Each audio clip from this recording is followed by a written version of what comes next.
I'm Joe Catalano with an AM Quincy news update for Wednesday, June 26th. Eastern Nazarene College in Quincy has announced that it is closing. In a message posted on the school website yesterday, ENC officials said it has become clear that transitioning to a new educational enterprise is the only viable path for continuing ENC's mission of providing transformational education. The statement says that ENC has faced significant financial headwinds in recent years and has pursued numerous alternatives to the closure. ENC is hosting a family welcome center for migrants. It also partnered with Quincy College for some athletic and nursing programs and has been selling off some property.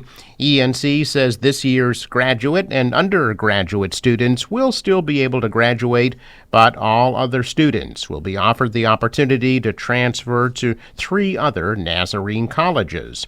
ENC also said it's committed to helping faculty and staff find new jobs. The city last year did create an overlay zoning district on the school's 21 acres that mandates that only 55 and over housing can be developed on that property if the school closes. ENC was founded in 1900. It anticipates closing at the end of this year. The jury in the ongoing Karen Read murder trial ended its first day of deliberations yesterday afternoon after hearing closing arguments from the defense and the prosecution earlier in the day. Jurors will return today to continue deliberating.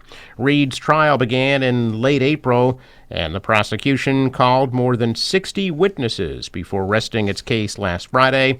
The defense rested its case Monday after attorneys called a total of 6 witnesses. Closing arguments got underway an hour late yesterday after a juror was dismissed, with each side allotted 1 hour for their arguments. 44-year-old Read of Mansfield facing charges including second-degree murder after prosecutors said she hit her boyfriend, John O'Keefe, a Boston police officer, with her SUV and left him to die after dropping him off outside the Canton home of Brian and Nicole Albert on January 29th of 2022. Read's defense has said she's being framed, saying O'Keefe was actually beaten to death and attacked by a dog during a party inside the Albert home. Read's attorneys claim police covered up details and planted evidence to implicate Read in the case. Several prosecution witnesses were seated with the O'Keefe family in the courtroom yesterday. Brian Albert sat with his sister-in-law, Jennifer McCabe, his nephew, Colin Albert, and Carrie Roberts, who was with McCabe and Read when Read found O'Keefe unresponsive in the Alberts' yard on the morning of January 29th. 2 women were selected at random as alternate jurors. Now, 6 men and 6 women will consider Read's fate. The jury began with 11 women and 6 men. The family of Rodney Ravello, the Plymouth man who was missing for 4 days and found dead over the weekend, is demanding answers from the hospital that released him. Michelle and her brother Dan Ravello are in mourning for their father, but they are determined to see that policy changes are made. Rodney Ravello disappeared last Tuesday after being released from Beth Israel Deaconess Hospital, Plymouth. He apparently vanished while the hospital was trying to arrange a ride-share service for him. Rodney fell during a morning walk, and EMS brought him to the emergency room, where he was treated for a broken nose and cuts and bruises. A CT scan revealed he had a brain condition that affects decision-making and can lead to dementia. Rodney's family was never notified that he was at the hospital or that he was being released. He was never seen alive again. 4 days after Rodney was last seen, his body was discovered last Saturday. Rodney's family says he was found within a mile of the hospital. They say it's not clear where he was going. As they make funeral arrangements, they want to know why Rodney was released from the hospital on an extremely hot day with no one to pick him up. They want hospital policies changed. The Plymouth County DA's office is investigating Rodney Ravello's death.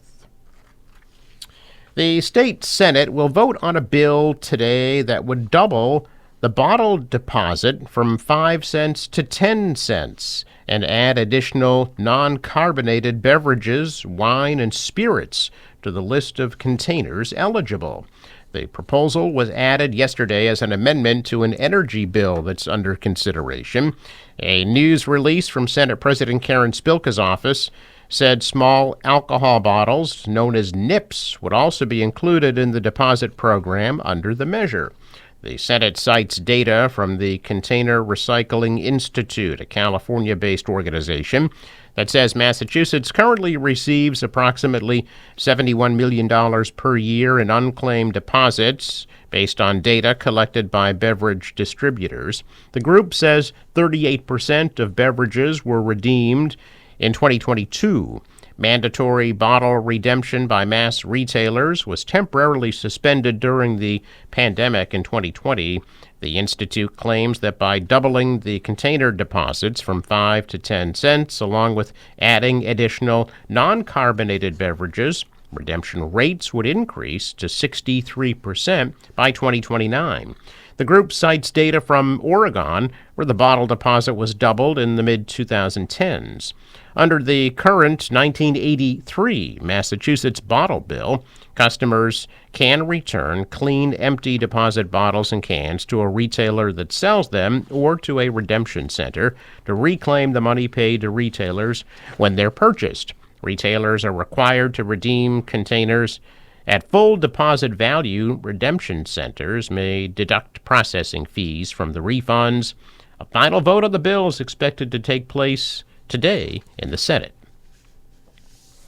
A check of business news this morning, and stocks are mixed. The Dow was down 299 points. The Nasdaq rose 220, and the S&P is up 21.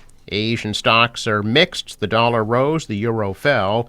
Oil at $81 a barrel. Sports, Toronto beat the Red Sox Fenway last night 9-4. They're back at it tonight at 7:10. Forecast today from the National Weather Service: hazy, hot, and humid with a high near 90 degrees. For tonight, muggy with some late-night showers and thunderstorms, a low of 71. Some showers linger into tomorrow morning, then turning partly sunny, a high of 82. Sunny 77 on Friday and cloudy 79 on Saturday. For the boater, waves about 2 feet, southwest wind 10 to 15, gusting to 20 knots. High tide 3:45 p.m. Sunrise 5:09, sets at 8:24. I'm Joe Catalano with an AM Quincy news update for Wednesday, June 26th.